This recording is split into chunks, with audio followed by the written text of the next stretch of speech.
Right, welcome ladies and gents. I've got to introduce this video. This is very, very long. This is a talk slash debate with Director X, the director of the Robin Hood reboot, remake, the Canadian woman thing. So I had a chit chat with him. He called me out and everyone out on Twitter. I originally wasn't going to do this, and the reason why I wasn't originally going to do this was because I didn't want to talk to an NPC, basically. And I address that with him. I literally say this to Director X, the chap, in this conversation. But it was Midnight Sage that convinced me to have a conversation with him. So I did. It's done in good faith from my side. I hope it's in good faith from his side. I will let you judge on this.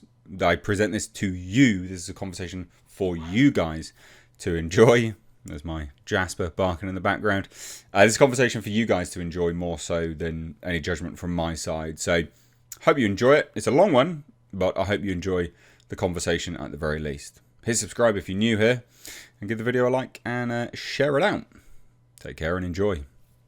If we want to talk about people's, Explain to me how that logic doesn't follow. Then no, I'm with you. Look, I'm talking about specifically the 1-star rating. If you want to, no, I am as well. I am as well. It's too lopsided, bro. This like if again no. if we okay, let me break this down again. Yeah. Right, I'll break it down. And I don't want this too lopsided stuff, right? I'm acknowledging it's lopsided in this conversation, in this logical thread. All right, then. So I want this to be, from my side, I want this to be as respectful as possible, because these things can often devolve into nonsense fairly quickly. And I have no wish remotely to engage in nonsense. Like, I just don't. I don't care. I don't care for it. So I want to keep this as respectful as possible. I'd like us not to talk over one another at all, if one can avoid it. Obviously, naturally, sometimes, there's a quick interjection or a time delay, etc. Normal conversation. Perfectly reason. Yeah, but no yammering over the top of people, right? Yeah. Because I'm with you. No one will... Same page. Cool. Perfect. Now, and then on my end, I would like I when I sent you the message, I'm hoping that we can talk a little bit actually more about the larger story of this than you know what I'm saying, like what this all means on the bigger picture. Yeah, we can. I try not to get too involved in that largely. I try to keep it much more centered around media, but obviously, unfortunately, media is a representation of a larger narrative being spun in the world. So we can, of course. Yeah, I don't want to get into trans rights or something. You know, no, yeah, all right. It's fine, I get it. Right. Yeah. Right. First and foremost, you need to address who you're calling racist or who you threaten to call racist. Because I'm going to put it on the screen now, right? And I want you to explain to me exactly who, because it's important. Like, and I think we often can type stuff really, really quickly without thinking. I'm going to give you the benefit of the doubt and assume maybe that's what happened. Because this, you can see it, looks an awful lot like you're calling everyone after the statement of racist that you were going to call them racist, basically. Okay, can you explain? Because that's the only way I got roped into even dealing with you. So explain it, right? Okay, let's get this. So I don't want to be called a racist, of course, right? Of course. So let's talk about it. In the video linked, it's like that video linked. Yellow Flash says, "I don't want to bring you on my show if you're just going to call me racist," right? Yeah. So that was what I was responding to. Not that I'm like, hey. You bad YouTuber. It wasn't that. I was actually making, but of course, not everyone listens. Like, I don't listen to every video that's made about me. So, thinking that perhaps you've all heard it and know the specific thing I'm referencing. But so that's what was happening there. I was referencing that. You know what I'm saying? So look, I'm going to take a lot of what you say on face value, because I'm going to assume that you're dealing in good, you're having a conversation in good faith, right? Rightly or wrongly, I'm going to give you the benefit of that, the benefit of that doubt. If that is the case, do you not think Yellow Flash has a point in assuming that you would likely just call someone racist? Because that tends to be the narrative that is spun when criticism is brought up about a show. I mean, I've looked at some of your tweets, and there is a lot of racially stated tweets from yourself. So do you not think Yellow Flash has a point, at least to assume, rightly or wrongly, that you would probably do that? I get it, because you don't know me, right? So, and then what I'm addressing is this backlash to the show, and some of the stuff is literally racist, and some of it has just a thing. And we're at a point, and that's why I wanted to have this talk with you guys, even had before this started, right? And as well, normally directors don't show up to talk to you guys, especially after, you know what I mean, this kind of whole thing happens. Well, right? so I'll just interject mildly. No, I don't want to make a habit of doing this. I've interviewed quite a lot of directors over the years. I'd like to think I'm fairly unique in this space in that aspect. Like, I've been to world premieres, I have interviewed directors, and there are some directors that, you know, I would say are, you know, I'm rather friendly with. So people do, but I think that, you know, we'll talk about the backlash in a minute, but I want to address that as a core concept first, because that's the only way I got roped into it. Because on face value, looking at that tweet, I look at that and I go, "You're threatening to call me racist." You know, What do you think I have said that is racist, or what do you think anyone has said that is racist that has made videos specifically? That's important. Yeah, It's a word. It's a word that is banded around now. And I feel like, unfortunately, it's losing a lot of meaning as a result of flippant use. Yeah. Like, when I watch your videos, I wouldn't, racist would definitely not be a thing I'll call you. You have a little Archie Bunker. A little what? Are you know Archie Bunker? Do you remember? There's a show called All in the Family, right? And so Archie Bunker was this older guy. This is like from the 70s. And this is as the world is changing. So Archie Bunker would say politically incorrect things. And the kids, Dad, and his kids are very liberal. Dad, you can't say that. So he's not mean-spirited. Like, he's this beloved character in America, and really speaks to the times. And then what they do to really get it going is, like, they get Archie Bunker and George Jefferson, who's also kind of like the black Archie Bunker, and bring them together in the show. So, and then, yeah, you know what I'm saying? All right. So what like, do you think that I said was not politically correct?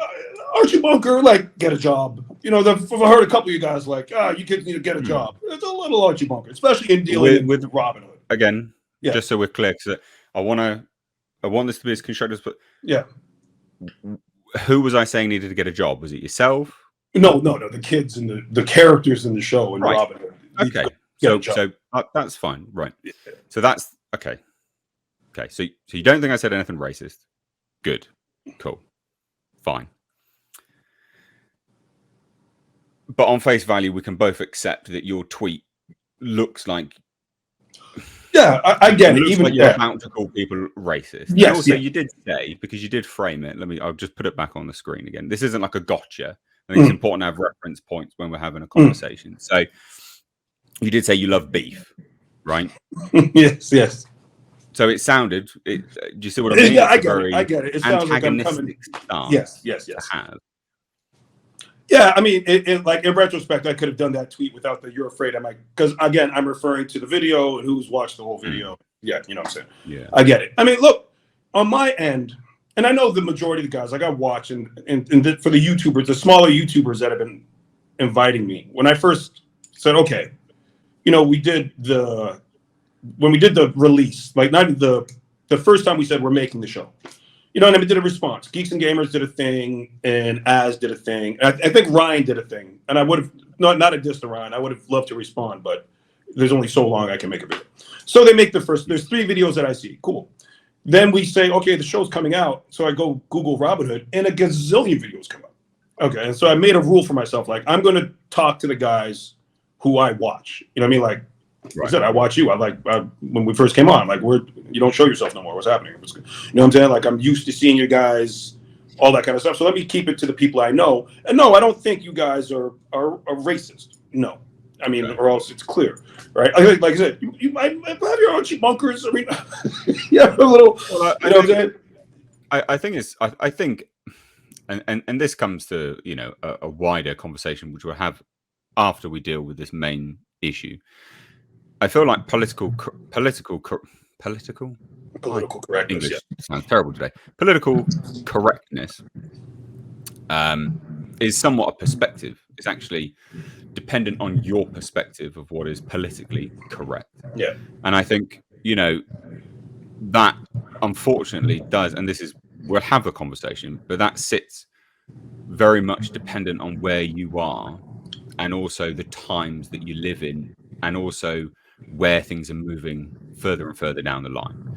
So I think it's important to acknowledge, because I'm not going to say I did little to no research. I like to have a conversation more to figure out how a person is. So how old are you? Me, I'm 47.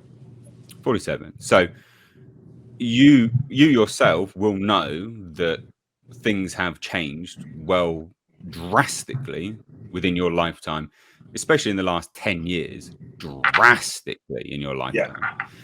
So I think it's important, not to rag on people who view some of those changes as potentially damaging for society, as opposed to, conducive to a nice society. Quite frankly, I think it's important not to rag on them, because again, I've watched, whilst I was working out this morning. This is the breadth of my research, because you've done one other interview that I watched, right? The real Toronto podcast, right? Yeah. And you called a bunch of people incels. Who did you call an incel?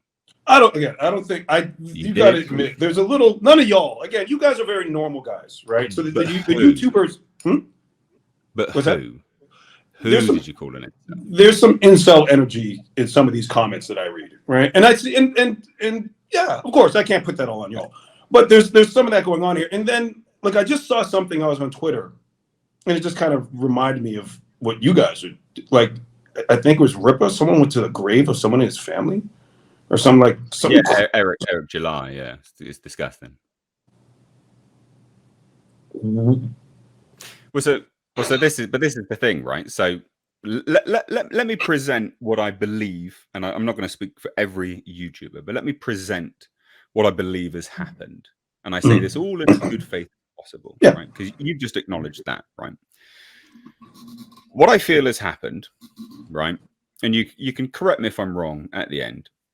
This show's come out, right? People have had various ranges of criticism about this show, from its inception point, the trailer, to release, and then subsequent actual review it.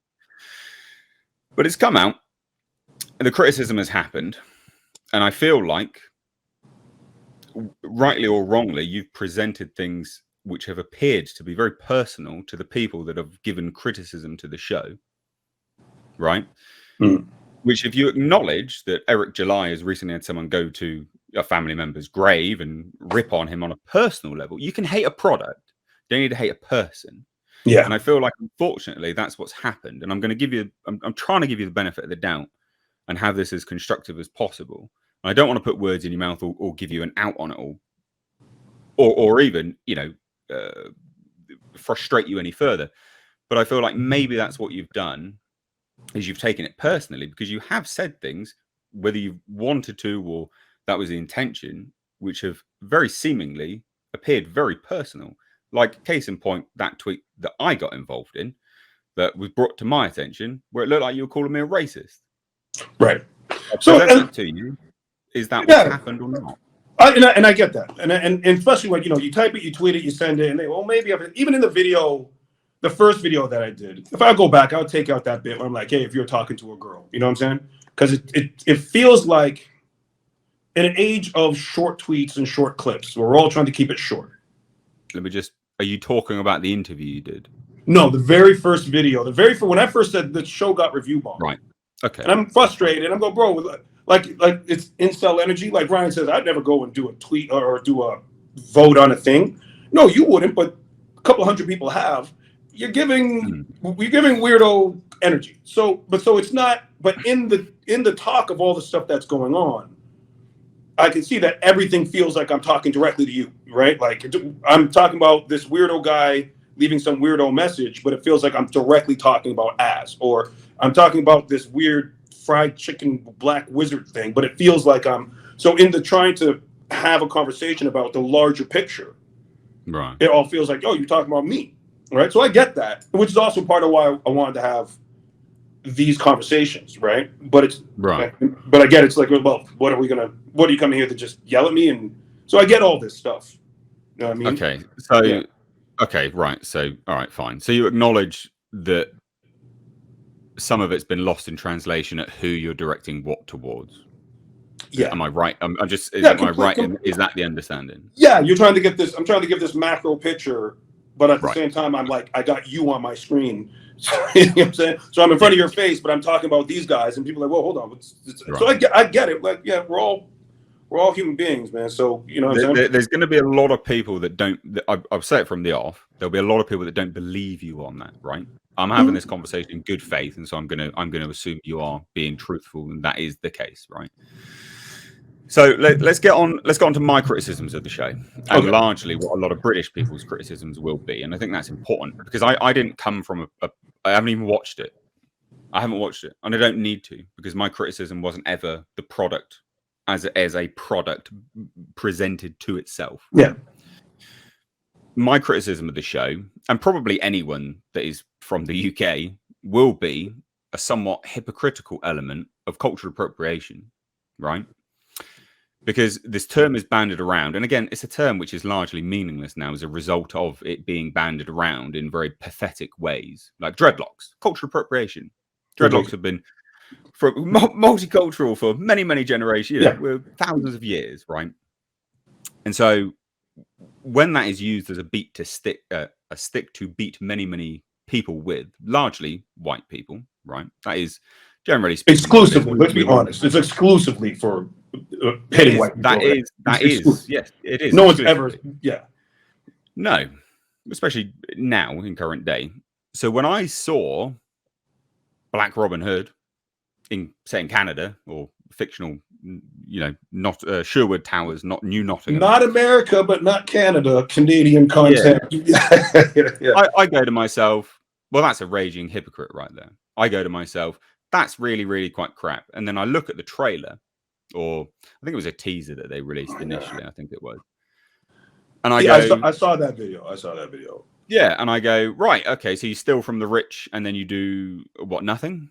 Because the original Robin Hood, the original folklore, the original fairy tale, the original British culture, because it's what it is, it's mine, I can speak to this, is that they didn't steal from the rich, they stole taxes that were wrongly taxed, and then they gave them to the poor. So I look at that and I go, well, that is cultural appropriation because you've taken something. From what I can tell, and you can correct me on this because I'm trying to have a transparent conversation with you.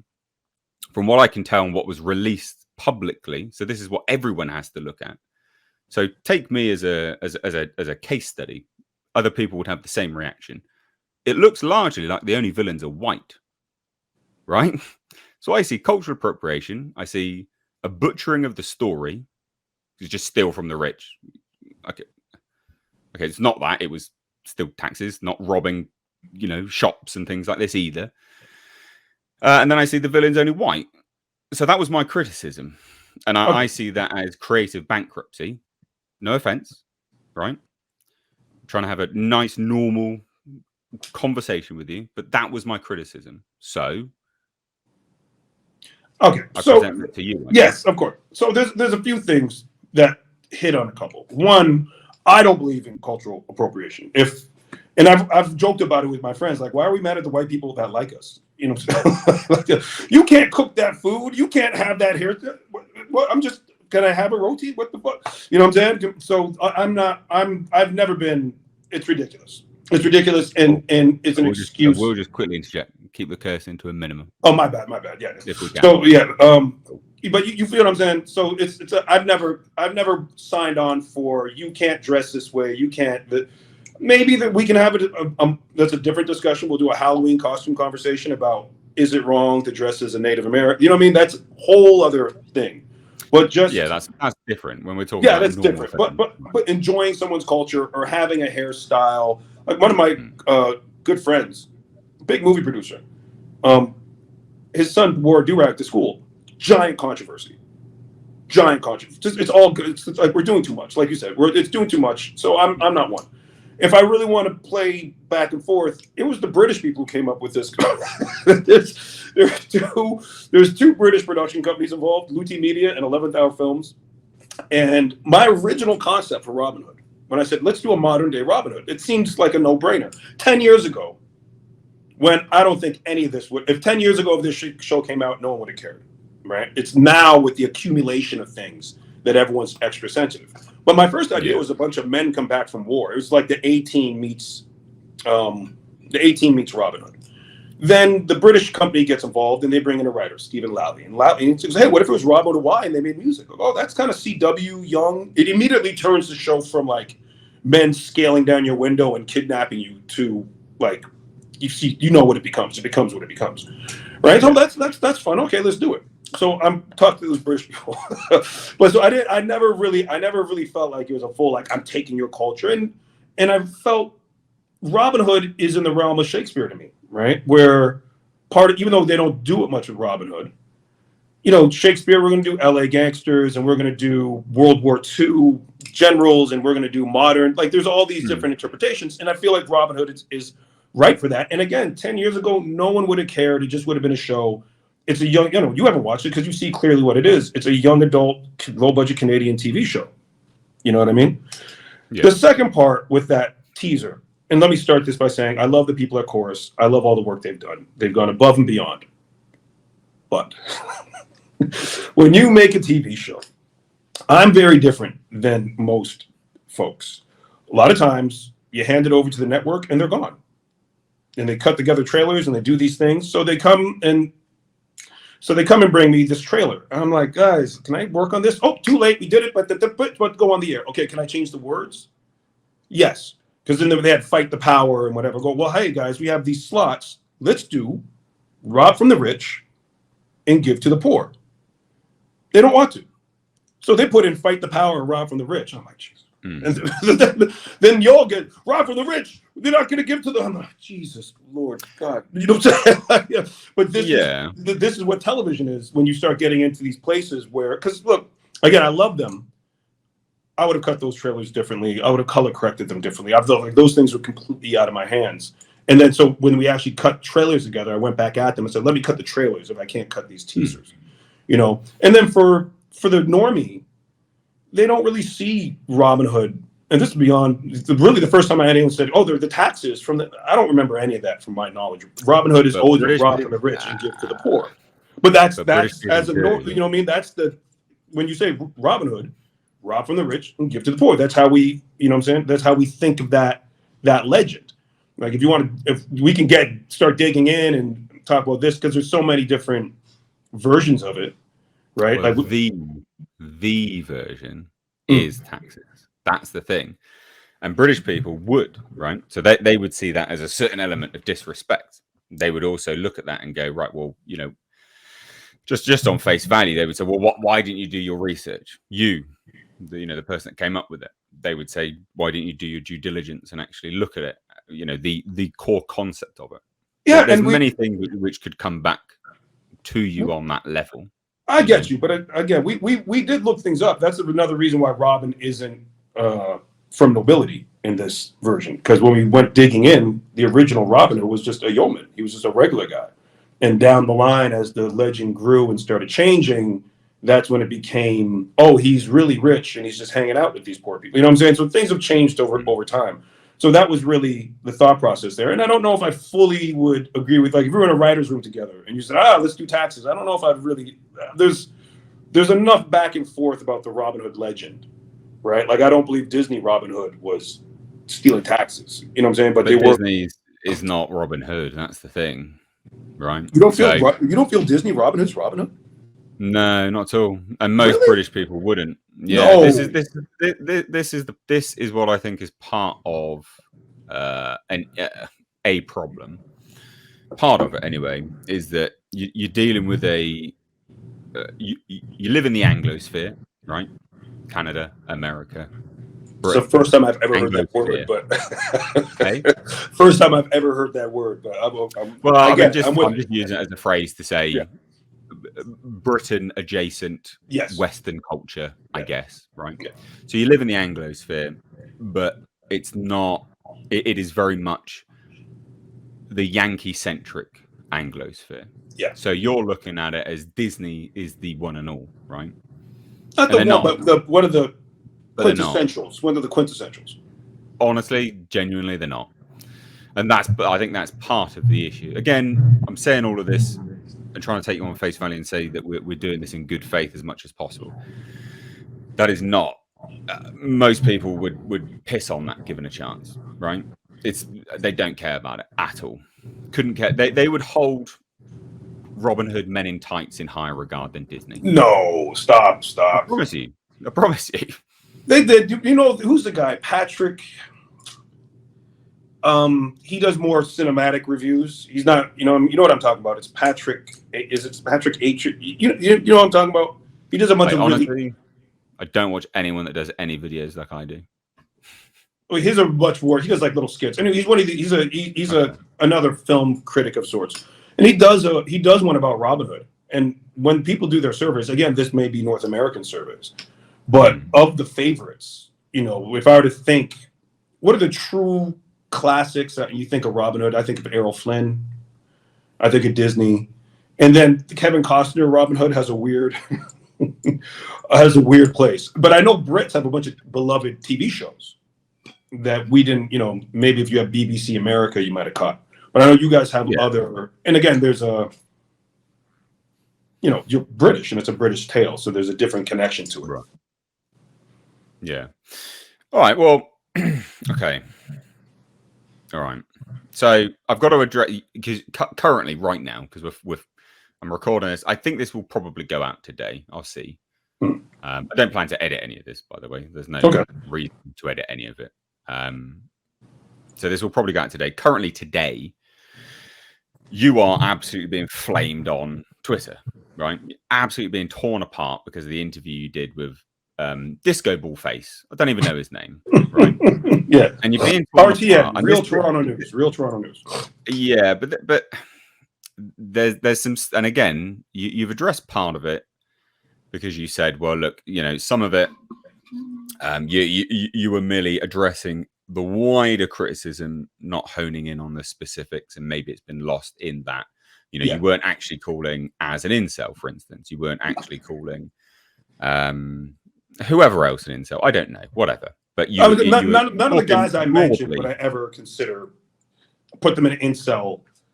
Okay, you know what I'm saying? Especially seriously. I don't throw that as an insult, just for fun. So not as an insult and not seriously saying, "Oh, you guys." But again, the whole wave of stuff coming my way is more. You know what I'm saying? So it's a larger thing. That's fine. Let's accept that. But you did say that Az looked goofy while sitting there talking to someone with a disco ball for a face. Now, I would be remiss if I didn't address that, because how can you sit there with a straight face and say someone criticizing your show looks goofy whilst you're talking to someone with a disco ball for a face? Come on. You cannot tell me. Hey, listen, okay, let's be irony there. I know, I get you. But for my disco ball, for my disco ball friend, Toronto is a very violent place. And doing the Real Toronto News, outside of me, like he normally is not interviewing me, and I'm doing it because I'm talking about Robin Hood. We have all this controversy.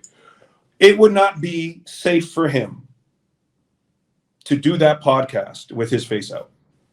Not that he's a big controversial guy, but the streets are sensitive, and it's literally life or death out here. So, for him, I understand. I actually thought it was like, it's smart of you to do that. You know what I'm saying? But surely a bit of self-awareness. Oh, I get it. Saying that Az looked goofy was someone adjacent to you you know. It's fair. Listen, if we're going, look, I love Az. I love all you Absolutely guys. fair. I do. I feel like I know you guys. Remember, I've been watching you guys for years, right? So I don't have, but I can say lovingly, you know, what I'm saying? Love in my heart, bro. Come on, man. I feel like a lot of the criticisms, you guys are doing too much, man. You guys are like, every word is funny. Every line is hilarious. Like, come on, guys. Well, We're but this is a part of the conversation which I can't really get into because yeah. I've not. I mean, I can ask you some questions about it, right? Because I've heard you raised the topic in that interview specifically. You said that Robin's mother talked about bloody condoms in a cookie jar, right? Now, but you said that's a good message, right? And now, largely speaking, well, not largely speaking, of course, you know, protection is a good message, right? I don't want to get into the ins and outs of it. It's very apparent that that's a good message for most people. But will you accept that you've presented it in a way which appears comical? Now, we can both accept that it's a good message. Yeah. No, can you at least accept that you presented it in a way which can appear comical? No, I disagree with that. I would disagree with that. If you're watching it, really, yes, because if you're watching it, if you're watching it, condoms. Yes, if you're watching it to hate, if you're watching, remember she works at. This is the woman that works at a rec center. You know what I mean? Like helping out the youth and and having a condom jar with cookie jar with condoms in it is not crazy. And like I said, everyone's that, and that's my thing with a lot of the guys. I get you. And beyond, remember this is a kids, not kids, but so like the last episode that came out, episode 3. We're talking teenagers. Right. So let me rephrase that. Okay. Let me rephrase that. Two things can be true, right? It can be a good message. It can be presented in a way which is believable. But it can also be taken in we can both. Two things can be true. It can be a worthy message, and it can be presented in a way in universe. In universe, that's what you're talking about. This show, she works at a rec center, etc. So it's believable, but it can also have been presented in a way which can largely be taken in a comedic fashion. Of all the audiences we've shown it to, the only people that have found it funny is this side, who are walking into it. What else? What not side wanting is that? to like it. You know what I'm saying? So I just don't feel it's a funny line. And I would have put and then so I didn't say that I didn't say it's a funny line. I said, can we accept that it's presented in a way which can be construed as comical? I think we're gonna have to just. I think what I'm watching I get through some of them, but every single thing is treated like it's the worst piece of dialogue. And come on, bro. Not everything. It's not. And take a look. I mean, that's one of the first scenes. You ain't got to watch a whole episode to take a look and get your own opinion on it. But I feel through the eyes of people that are watching it to hate it, they're just everything's a big laugh. Everything's, and it's to me, it's not. I want to hit a point. I think there's two things, and two, not only just saying for young people to hear, wear some condoms. She says to her, "Don't catch nothing." That was another part of it. Why I actually had Chris Roberts put that bit in, because no one talks about diseases in popular culture, man. No one. It's getting pregnant, maybe, but to have at least something go into the mind of a kid that, I mean, shit is fucking. Sorry, it's real. It's real out there. That one I disagree on. That's one of the ones I'm like, come on, guys, we're doing too much. Okay, well, look, we'll agree to disagree on that. However, you said something there about things being presented as a positive message for hip hop culture, right? Yeah, but can I go? We did miss something when we were addressing. We didn't talk about the white villains and black good guys. Right. No, we'll go back to that. You'll go back. In a second. Let me address this. We'll go back to that absolutely, because we do need to address that. Yeah. Do you feel? And this is me asking because I don't know, and I'll ask you some questions. On one hand, you're saying you're presenting something which is positive and is a good message for hip hop culture, which is obviously rubber up. You can get horrible, bloody, nasty diseases, right? I accept that. But are you also presenting things as somewhat of a stereotype for hip hop culture, which is negative and derogatory as well? Which Do part? you think that? I don't No, know. I'm asking you first, and then I'm going to probe you. So, do you no, think you are no, no, not at presenting all. things which are stereotypically and derogatory within hip hop culture? No. Okay. Well, let me ask you this then: All right. does Robin have a father in the show? Yeah. Okay. Is he? How's he presented in the show? And I have to take your word for this because I've not seen it. Well, her dad is a bit of Rolling Are they Stone. together? Mother and father No, together or no, not? no, no. This Robin is from Tressy's teenage years.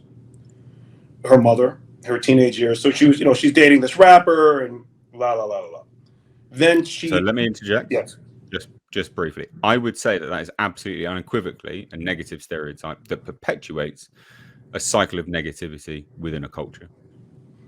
Yeah, I mean, I get it, but at the same time, this is not a non-reality in many households, right? That we do live in a very Sure, yeah. This is just kind of how families but are nowadays. Yeah, you have this is teenage that kid. something you should represent? I mean, let's have a conversation. You want to have a conversation about the Yeah, wider stuff. I yeah. would view that as something which you should not, you know, representation is something which people keep pushing. Not every single form of representation should be on screen because it can be negative. And I Mhm. would argue, and there's a bloody wealth and litany of literature out there which backs the argument up that a two-parent household is by far superior in nearly all metrics on raising a child, Mhm. right? And so surely it would be better to present that from a creative standpoint if your argument for certain things are, well, we need to, we're looking to put a somewhat good, I don't want to use a good message because that has Mhm. bad connotations anyway, but we're looking to put a good spin on certain things like the condoms and diseases. I would argue that realistically, as a creative choice, that's a bad one. I and hey, look, that's a legitimate. We all have ideas about these things. I, on the other hand, where we want things to go and the ideas that we have about um, Robin and her dad and stuff like that, having him a bit of this wild guy, and also tying it in because yeah, it's a kids show, and yeah, I can play with reality a bit, but sometimes I have to explain why the hell are they wearing masks? Well, because her dad wanted to be a rapper and put her mom through this horrible moment. This is just this chasing this life, and so Robin is hiding her identity because she's hoping to be a big rapper and then reveal to her mom. She's hiding this. She's hiding this music secret from her mother, right? And then there's also conversations to have. Does every representation of Black people have to now be they're perfect and they come from the most perfect is family and the perfect, what I'm saying, like we do need some space when we're telling stories to tell real ones, right? And I know, I get what you're saying, but just this is the way we went with it. I don't it's a lot. And how are we going to make anything is everyone's got to be perfect if we're trying, like, you understand what I'm saying, if every character we show. Well, I mean, I'd argue they're absolutely not perfect because they're committing some criminal acts in the show, aren't they?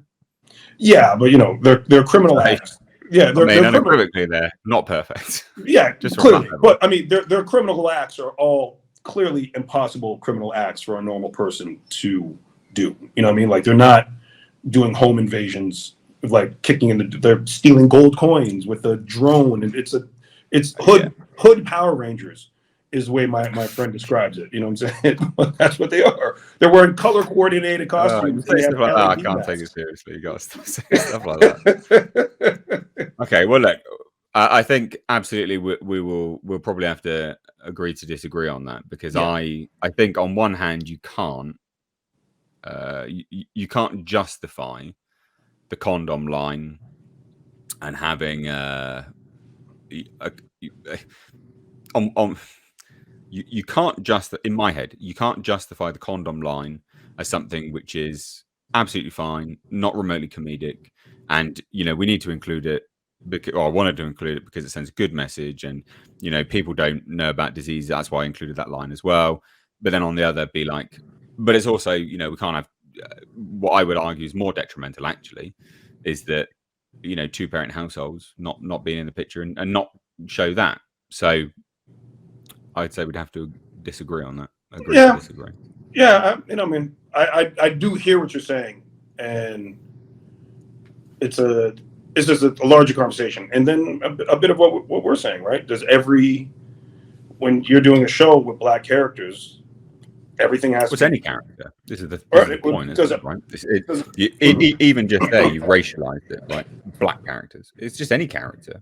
You would, if you're looking to impart, positive attributes on individuals via media, you would want to impart probably the best possible sort of representation, obviously surrounding the center story, hip hop Power Rangers or whatever it was you called. I can't remember the term you just used. Hood Power Rangers, but hip hop, it all works. Power Rangers. There you go. You would want to impart the best possible representation surrounding the center narrative.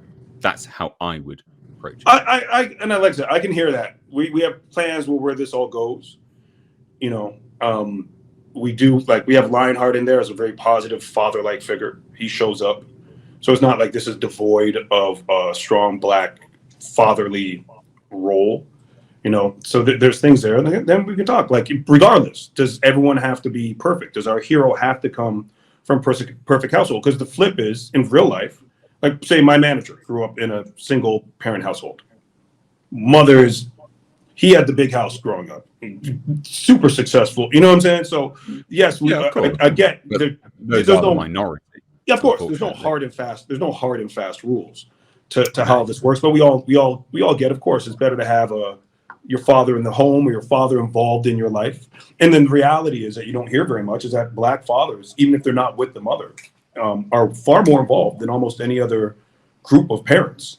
Black fathers are in there with their kids. But like I said,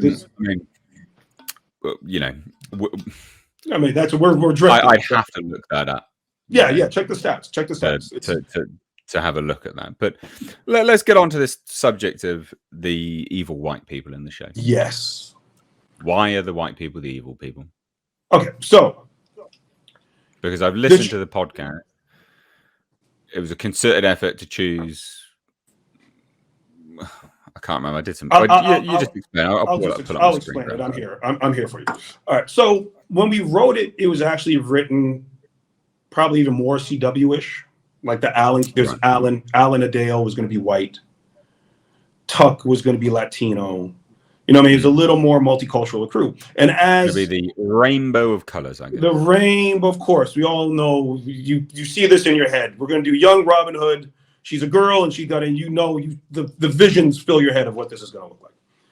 But then we start casting, and I'm trying to stick to this idea. But then the guy who comes for Alan, we had two really great options for Alan, but the black kid he just had this extra bit of charm and niceness. So we said, okay. So when we said, and then I was, I have the emails and, okay, guys, if Alan is white, if Alan is now going to be black, Little John has to be white then. And then we have Tuck, and same thing. We interviewed, we auditioned all these people, but Jonathan was he had the heart, okay, so we're going to do that. So now we're all the way down to the wire. The two white and white-ish characters have now become black. So I'm like, Little John has to be white. I'm pushing this. Little John has to be white. We go and do the audition. We audition Robin. We have two Robins. We have Little John. We have three guys that come in. One of them's white. And he was all sullen and dark and handsome. And I'm like, this is fucking Little John. I'm telling you, it's Little John. Right? We have our other Little Johns. We're auditioning, and it's just not landing. Oh, fuck. So now. Oh, sorry. It's okay. So now we lay out. We say, okay, we're gonna go with Nikeem. The chemistry is great. Okay, so now we have this black cast for the good guys, and we also cast our two villains. So we're looking at all these black faces. I'm in the room with these white executives, and we're all feeling like, wow, look at this. Look, Canadian television, all black cast. Geez, look at us. this is unheard of. Great. And so we all go home, and the next day we get a call like, wait, so all the black people are the good guys and the white people are the yeah. And so here's the thing. They felt we need more white people.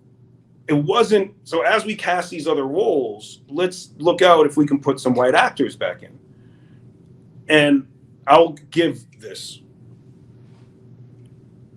as an oversight that Redcap, there's a deputy named Redcap, who's actually named after Gilbert Redcap in the original legend, is the archer that competes against Robin in the archery competition. He's the sheriff's archer.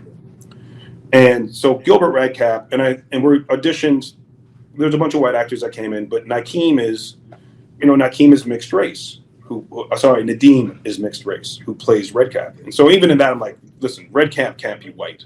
We can't have the sheriff, John Prince, and Nadeem, and then Redcap, these three main villains, as a white guy. So, and Nadeem is great. So it's not beyond even race. He's terrific. So perfect. We got our Redcap.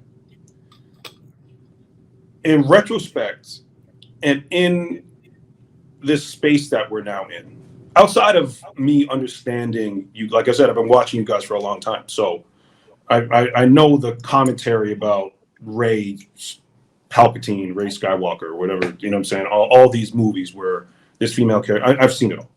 So I said, all right, Nadeem will be Redcap. So he's a non-white actor.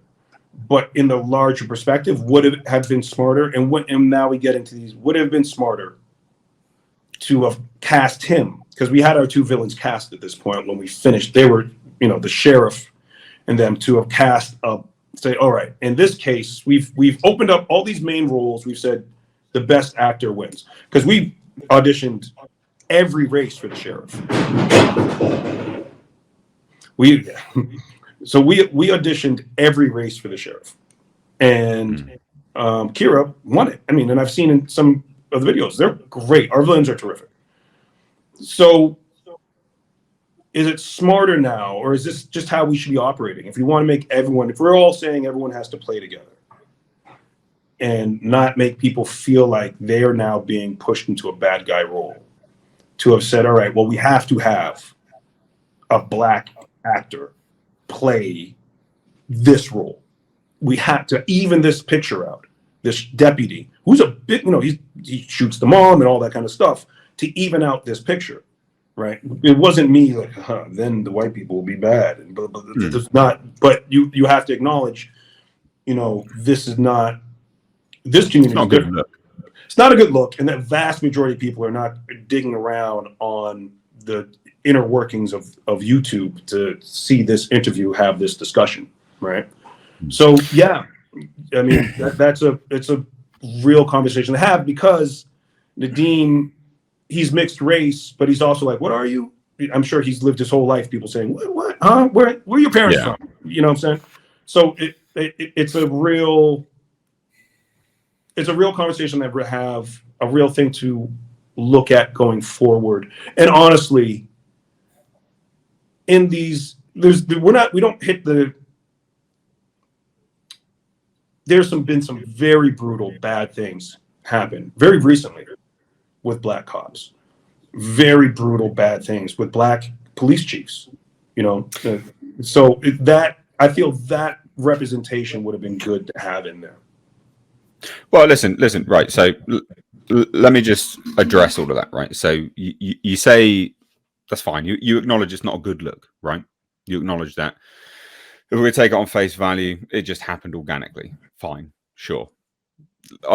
We have to accept it on face value if you're discussing things in good faith, right? However,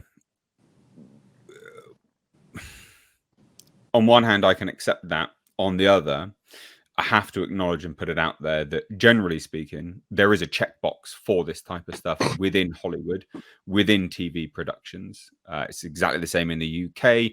You cannot get funding unless you meet this criteria, this criteria, this criteria, and it's an exhaustive list of criteria.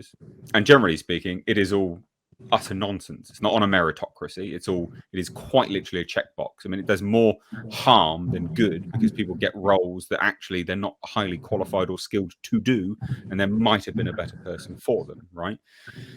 So if I'm accepting that, I have to bring that up, and I'd like to think you'll acknowledge that that is part and parcel of how Hollywood operates in general, because it is. Yeah, yeah. I mean, It's literally out there for the world to see in the Oscars checklist, the Academy yeah, checklist, right? it's great, And that's as most brazen as you could possibly it's wrong. imagine. It's there.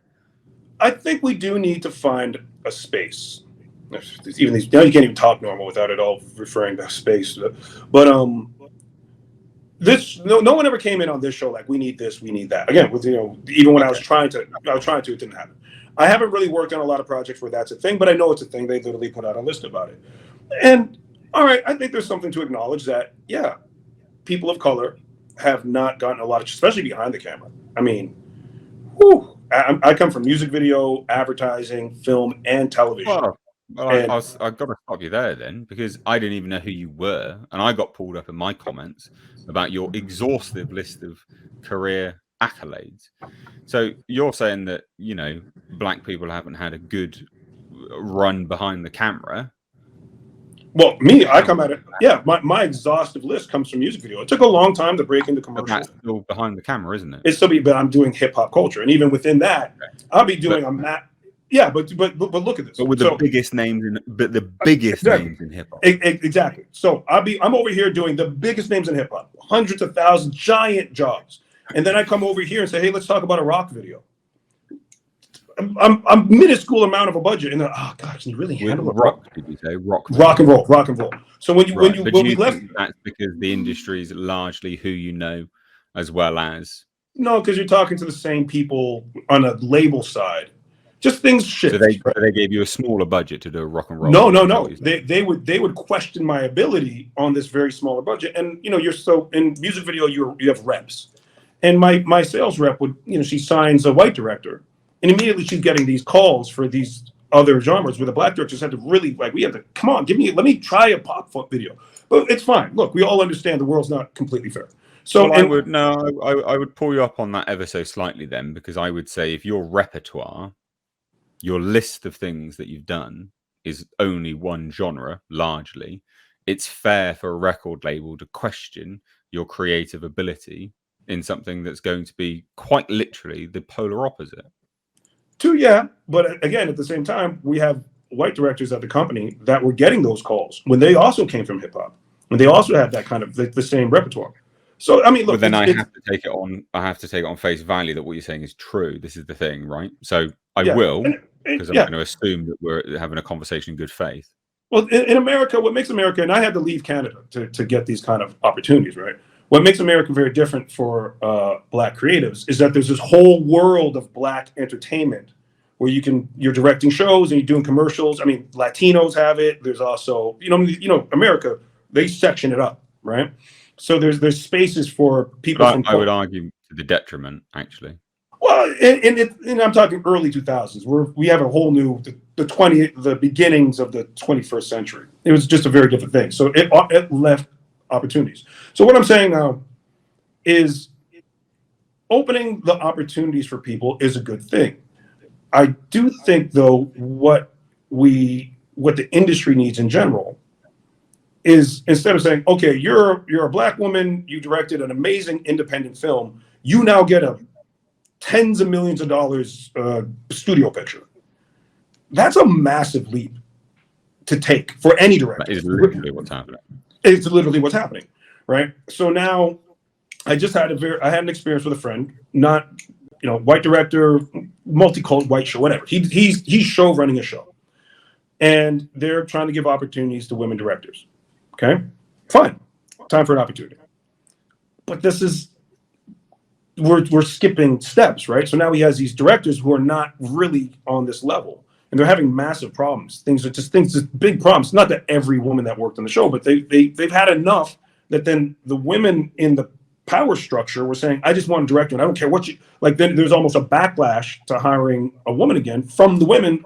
You feel what I'm saying? So I think industry wise, saying, all right, we want to give people opportunities that might not, whether that, and I don't think we're at a point where it's like blatant, I'm not hiring a black woman or I'm not hiring a black guy, but there's little subtle stuff back here where people think, so if we're going to say open up the doors, then how do we, I think it's finding projects and saying that we can't just immediately jump. And I think a lot of this cultural stuff, there's been no accounting for taking time for people's opinions, for easing into things. It's just massive leaps. One day we have men's bathrooms and women's bathrooms, and then you go to the mall the next day and suddenly there's a gender, and everyone, I remember the first time I went to this main mall and they had the gender, the gender thing, and everyone was confused. Just mass confusion. Yeah, I mean, everyone trying to figure out what the hell is going on. Let me, because we're broadening a little bit too far off the main show just for now. We'll get back to this in a minute. I want to address what you said when, again, on this podcast, when the show was released, right? Because, again, the only reason we're doing this is because of the show, right? And we'll have that conversation in a minute. We will. But the only reason we're doing this is because of the show. And a lot of people will see your actions. And I'm not saying you are. I'm just saying this is what a lot of people would see. A lot of people would see your actions as being butthurt, right? Because of all the negativity. And I accept that someone would be hurt by that. I get it, right? But on one hand, you can't sit there and say, we can, but it looks terrible.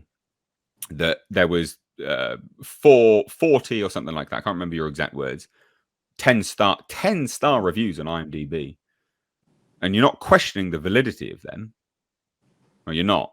You don't question the validity of those. No, let me finish. Yeah. You don't question the validity of those 10-star reviews, but you do question the validity of the 1-star reviews. Now, I've got some of the reviews here, and a lot of them are pretty in depth. Actually, they're not just merely, "Oh, it's just trash." A lot of them do list. And look, and I accept it. Obviously, it's going to be it's hurtful. Like, I get it, right? But you're not questioning the validity of the 10-star reviews, only the 1-star. And I think, I get it. I get death threats, right? I get dog shit comments all the time. But it's important to take a look at some of those things and go, well, is that a constructive criticism or is it merely just hatred? Because I don't feel like you've done that. And well, I'll hand it on over to you. Okay. So right after the day after the show came out, we had these 5 reviews. 4 of them were 10 and 1 of them was 1. And I read them all and I didn't get into whatever. I read it out. And that 1-star review was very much like, this is woke politics and it was the whole, we know what it was, but I just read them. To my friends, I was like, all right, well, I know I didn't pay nobody. I know this, no one's paying no money to get 10-star reviews. Are these honest 10s? You know what I'm saying? But they're all 10s? What's going on? But all right. Yeah. It wasn't until later going back and then seeing at first like 400 1-stars out of X amount. It's a clear review bombing. I mean, I've got to pull you up. I can't have you say it's a clear review bomb when you don't question the validity of the 10 stars. You, as someone that's been in the industry for as long as you have, you don't think at all there will be people that are supporting you blindly? Please, that is very, very, very short-sighted outlook to have. Like I said, out of 5 reviews, in private amongst my friends, like they're all 10s. No, but it doesn't have to be friends. It's people that know you. Because how many followers do you have on Twitter? How many followers do you have on Instagram? How many people I have almost 300 that follow you are aware of what you do? They like what you do in the creative space on music videos. You're going to tell me that you no, maybe so. Like I said, I myself, before this conversation, like, wow. Those 10 stars could be the review bomb. We only hear review bomb in a negative. Review bombs work both ways. They do. Yeah, but studios have paid bots. They have paid bots to do positive reviews, especially Rotten Tomatoes. Rotten Tomatoes has been manipulated time and time again by companies. That's actually been proven now in mainstream media, where literally PR companies have paid critics a measly $50 to do a positive review on Rotten Tomatoes. So Rotten Tomatoes is, we don't question the positive ones. We're only very quick to question the negative ones. Well, again, So that day after, from 4 10s to a 5, that's okay. Well, whatever. Maybe some, but believe me, chorus and the money, the people with the money on this show are not paying for anything. Doesn't have to. but I'm just saying, it's at a 4 out of 5. It's almost whatever. This is the beginning after the show. Now, yeah, we're definitely in. When I said this is getting review bombed, yeah, there's no counting it. There's people on my Instagram and they go and comment. It was very clear if you click on the days or click on the countries that Canada has the 10. So yeah, clearly a bunch of people came in after seeing my thing and went, and now there's a back and forth going on. And not much of a back and forth because after everyone makes a video, someone runs over and gives it a 1 star. But look, I was in the comic book shop yesterday, and I'm talking. There's a young guy behind the desk. He's 21. He looks like he's 15. And 3 interesting things happen from the conversation. I go, hey, have you seen Robin Hood? It's on Global. He goes, what's Global? These kids don't even know. They don't even know this. Yeah, this quintessential. Growing up, Global television was like, for you, BBC Three. For Americans, it's like CBS. Like, it was global television. You know what I mean? These kids don't even know it exists. My son said the same thing. These kids don't know this channel exists. I'm like, wow. Okay, it's rough. That'll take us to where I want to talk about the nerd culture. Then when I said, last time I looked, it had 4,000 votes. Oh, 3,900 plus of them are 1 star. It goes, it was review bombed. And they go, well, it's Robin with the Y, and the angry nerds. And I'm an angry nerd, so be clear. I don't say this with malice in my heart. I'm an angry nerd too. I go, there's so many videos trashing the show. And he goes, why? Because she's black. He immediately, I didn't bring this up. He didn't say it. It was the first thing he said to me. So this is not happening in a vacuum. But that invalidates people's genuine criticism of the show simply. And this is what becomes very frustrating, and having these kind of conversations. And this is what you should have done, right? Or not should have, because we all have our own autonomy. What you could have done. Could have corrected that person and stopped perpetuating the racial bias narrative. Because not because she's black, right? There will be some people, absolutely. But also there'll be some people that will be doing it not from a racially biased situation, but from a situation of, well, they've just taken a British thing and then flipped it, right? Yeah, well, so this expands a bit, right? So the whole reason the world even knows about this show is because it's gender and race swapped. Yeah, right? Well, largely it's actually because we made videos on it. Of course, because exactly, precisely. But why did you all start making videos about it? Because it's gender and race swap. So that I did it because of a cultural. I expressed my critique at the start is because it is a cultural appropriation, and it's been. We both acknowledge that if all the heroes are black and all the villains are white, someone is going to look at that without knowing and go, "That's got a racially biased slant, doesn't it?" Yeah. Well, Nadim's mixed, but I understand. Okay, but we're splitting hairs. We're being pedantic. Yeah. We both accept that on face value, if all the heroes are black and all the villains are white, largely, it's going to make people go, that's been created with everything that we know of the modern era. That's been created through a very racially biased lens. Yeah. Now the world we're in. Yeah. I mean, in the bigger picture, when you're looking at a season, all the villains are not all white. I mean, episode 3, Guy Gizmo shows up. He's not a dark skinned Latino, but he's clearly not a white man. He's a brown skinned Latino. Yeah. Well, but we've got to see from the marketing material that's been released these kind of things, right? Yeah. Because you've got to remember, marketing material is there to be judged, right? Mm-hmm. And we both accepted that the marketing material, you yourself have accepted this. The marketing material missed the mark, right? It's there to be judged, and it presented all the villains as white people and all the heroes as black. So that marketing material, which is the first instance someone's going to look at that show, because that could genuinely be that. I mean, that's how we saw it, and we're the ones which have marketed the show, right, for you. Essentially, that's how it looks. No, right? They haven't even given it a chance to look into it because they. I agree. I agree. That one, it's fair and it's real, and looking at that.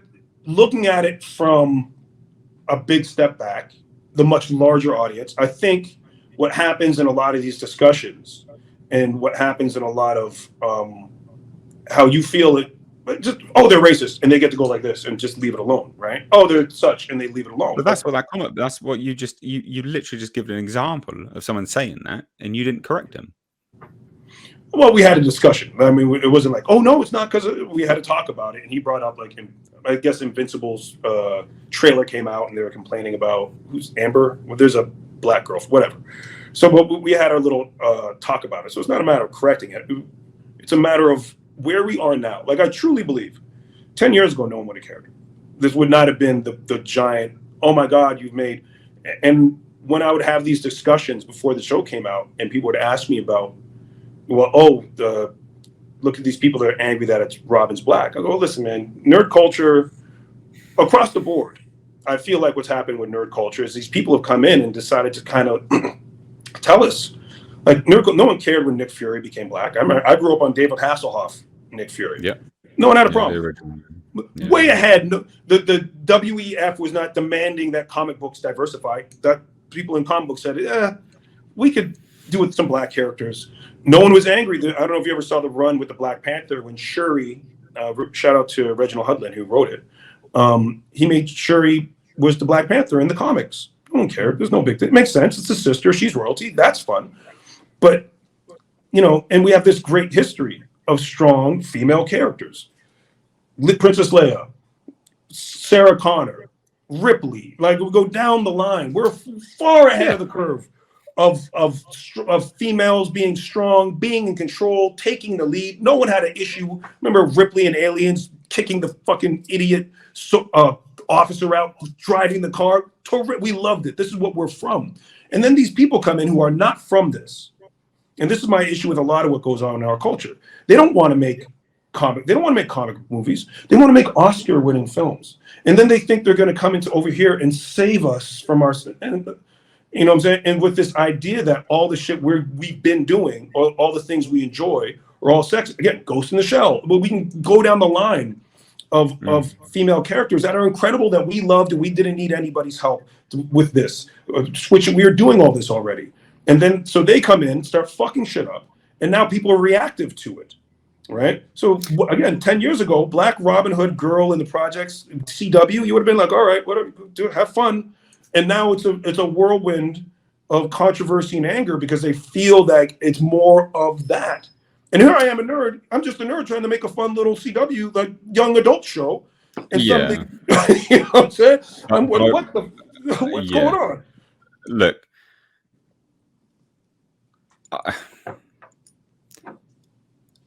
it's difficult. Like, no one's going to disagree with what you've just said there. No one at all, right? Because that is the hang up that people have, right? People always go, you're just an incel then, right?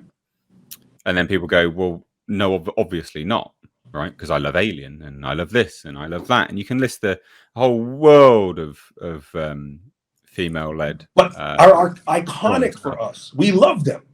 But here's the issue, and here's what people have got a problem with, you specifically, is that you have none of your conversations publicly with anyone have you presented yourself as someone that actually likes that stuff and sees the criticism, or sees that as the narrative, or sees that as the potential. What you've seemingly done, how it's presented anyway, is you've gone, well, I've made this and all your criticisms are bunk. Go away, leave me alone. And like I said, it's come across very butthurt, as opposed to going, yeah, no, I accept that actually. And, or, what you've just, it's difficult. Look, but it's hard to pack these things into tweets and Instagram videos. It's not now. Have you got a blue check mark? Because you can write a lot more. They took my blue check mark on Twitter. Let me take it. But also, look, you've got TikTok, you've got Instagram, you've got Twitter, right? You could have made a YouTube channel. I don't know what contracts you've signed with Global. I don't know if you're allowed to talk about this stuff largely. I don't know. But I understand you're strong-armed in a certain way, that you've got to support your show and you've got to promote it. But you also have, you've just accepted that, you claim you're a nerd, you claim you're this, and you've got to, you have to accept that you've not presented yourself in that way remotely, because you haven't. And you know, you've created a situation. You've come across largely antagonistic because people's criticism has been on the show, not of you.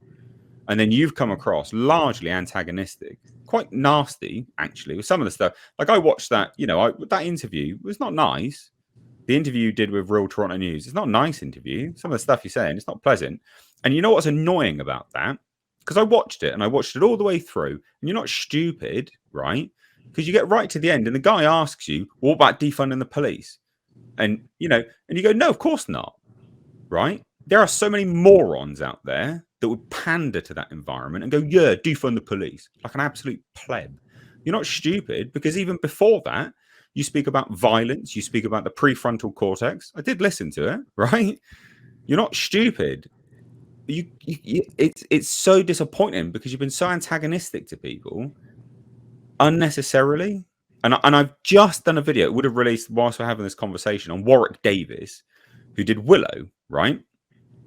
Now, this is a good example of when to speak and when not to speak. And it's not to say, well, you can't speak. You do what you like, but it's how you present yourself. So, you know, Warwick Davis has come out and said, I'm so, you know, what am I supposed to say to all these people that loved Willow, you know, season 1, season 2's been cancelled and season 1's been taken off air completely. This is embarrassing. And he calls out Disney Plus. Well, that's one side of the argument. The other side is it got cancelled for a reason. What are you going to say to all the people that you disappointed with making that show in the first place, Warwick?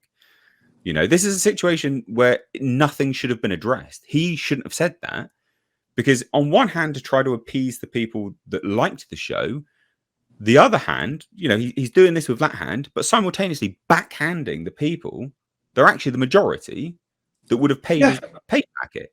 I mean, and I feel like you've addressed stuff where you didn't need to address it, and you've come across very antagonistic. Yeah, I get it. Look, there's a part. I'm the only one that's giving you a platform. No one else has. No. Look, there's. I'm gonna tell a story. I was shot in my back. Okay, at my own New Year's party. Okay, someone on the dance. I watched that video. That was part of the conversation. Shoots the guy. Bullet goes through 2 people. Hits me in the back. I leave the party. I thought I was grazed. I didn't. There's a guy on the ground. I'm like, well, I'm standing. I'm fine. I don't realize what's happened to me. But I'm in the car and I'm sitting there like, at my party, someone got shot. It's a New Year's party. We're all dressed up, and I start tweeting, get fucking angry. You know what I'm saying? We got red lightsabers, and then I do interviews. I blame the culture. It's hip hop culture, and I'm just livid, right? There's music, and that's what's doing. And then as time goes, I begin to really think about it and begin to really dig in. And so, all right, well, what makes someone do that? What would make you do that in a packed dance floor? And we start to get into the way the brain works, right? And I do a TED Talk. There's a TED Talk, if anyone wants to see it, called Message to the Man Who Shot Me. And the way that if you've been abused and neglected growing up, if you're stressed, so like a cop or a first responder, what that does to the brain, it affects the prefrontal cortex and the amygdala without getting too deep, and makes you more violent, aggressive, and reactive. And meditation reverses that. But at that beginning stage, I was angry. And it's the same thing here, the beginning stages of the show, getting review bombed. Beyond, let's not deal in. Hold on. Before we talk about people's actual commentaries, a bunch of ones. Come on, we know what that is. But beyond that. No, we'll jump back for a second. Right. Let me say the story where we go. But now, thinking about where this goes and seeing this not as all directed at the show, as much as this is directed at where we are in the culture, where this is perceived to be another, all white people bad, all black people good. Hey, here's the thing: we're like everyone begins to push onto it, right? There's wokeness, because when we never mention race in the show. We don't mention we don't talk. All we do is rich and poor, right? But then people see cops and black people, and so people are reading into it what we did not intend to be there, right? And I have had conversations with writers who have told me, and I don't know how much you'll enjoy this, but the most fucked up moments I've had with white people in this industry has been after they've given me this speech about the way they're going to change the world with this show or this script, and it's going to bring everyone to like this whole thing, and then we have this moment. I'm like, oh, That's part of the problem anyway, quite yeah, frankly. you know what I'm saying? Like, and But then we have those things. So it's where I'm at now is just the reflection on the culture, what this is doing to our entertainment. That now, for nerd culture to actually be standoffish for when a female hero steps into the thing, like it's like like things have really been kind of unraveled on us because of people coming into our space. Let me just come in now, right? Because otherwise you're going to say so much I won't be able to remember at all. I don't have a notepad. So, and it's been a few hours since I've had coffee. I will not accept that the 1 stars are all review bombs. I'm not ever going to accept that. I just will not. I can't. 4,000, 3,900 plus.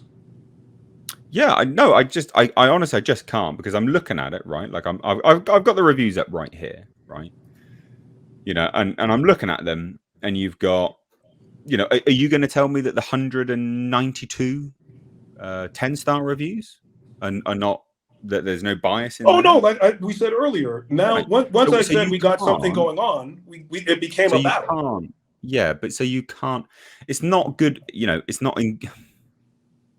You can't possibly tell me in good faith, whilst on one hand you're accepting that the 10 stars, there's no bias in there and there's no possibility of positive bias for the show, that you can't say that, you know, that the negatives are all going to be review bombed. But I'm not. But hold up. But I'm not saying that. I said when I just had 5 reviews that I myself personally said to other people, like, "Gee, 4 10s? Who? I know I didn't initiate that, but okay, because it's 5 and 4 of them, or whatever." When when it starts getting to, they're all one. Like you can look at it clearly, and every normie. I literally have it up right now. I've got it right now. So on the flip, so you think of what are we at now? How many votes how many people have voted? So I don't know the total. So you've got. If you go up by the 1, you'll show the total. If it's like at the top. 4,800. Okay, and then how many are 1s?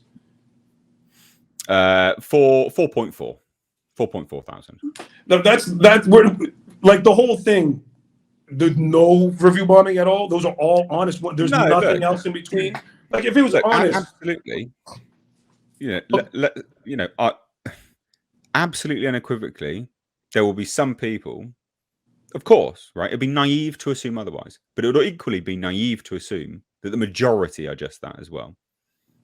Right. Well, when we are this much, I'm kind of leaning to the. That's a lot. No, you can't. You absolutely can't. You can't. On one hand, accept that there will be people that are, you know, biased towards it. It's not possible. It's acting in bad faith to say that they're all that, or the majority. But I feel the majority. To be honest with you, look, so I know you do, but that's why it's important to have a conversation with someone. I've got nothing to gain from this, right? In fact, there will be people that will slam me for even talking to you, right?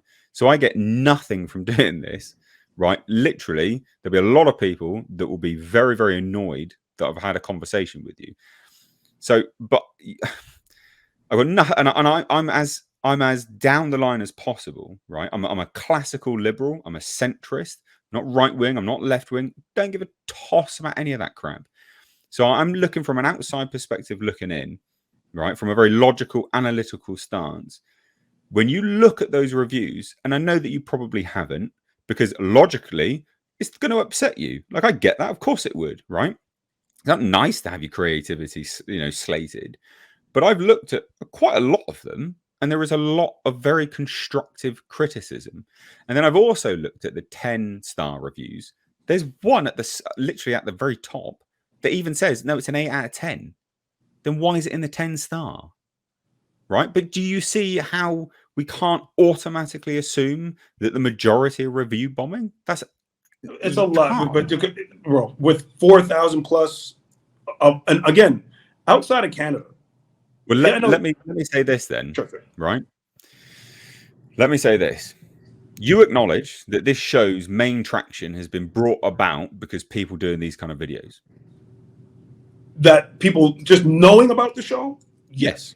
But right. So okay. no. So if that is the main source of advertisement in terms of the broader aspect, people have acknowledged the show because we, as a YouTube group, whatever, I'm not part of a group, but as a group of YouTubers, community, it's a community, have done these videos, right? Yeah. Surely it stands logically that those people who generally speaking, follow the people that make these types of videos are primed not to like the show because they're not, right? Of course they're not. It's not for them. Yeah. Would have then watched the show and then reviewed it and given their honest thoughts, and it wasn't a review bomb. That logic does follow. Yeah, but see, here's the thing. I did my first studio picture was Superfly, retelling of Superfly, right? And it was actually the super opposite of what people were expecting on that side.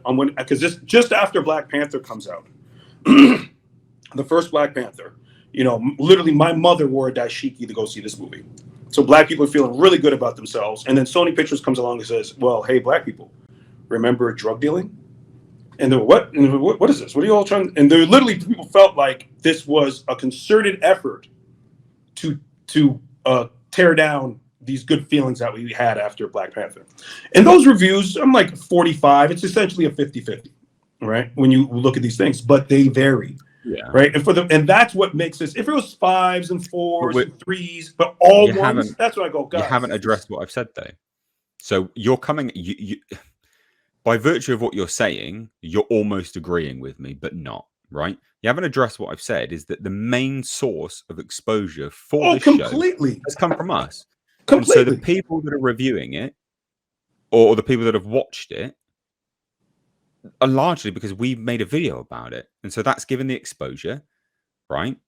And so then if even 1% of the people that have watched the videos, even just literally just 1% of the people, and even if 50% of them are giving their honest opinion, even if you're breaking it down to those types of tiny percentages, the logic would still follow that they've given an honest opinion, and it's not a review bomb.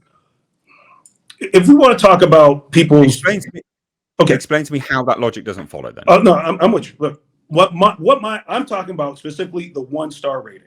If you want to I am as well. I am as well. It's too lopsided, bro. This okay, let me break this down again. Yeah. Right? I'll break it down.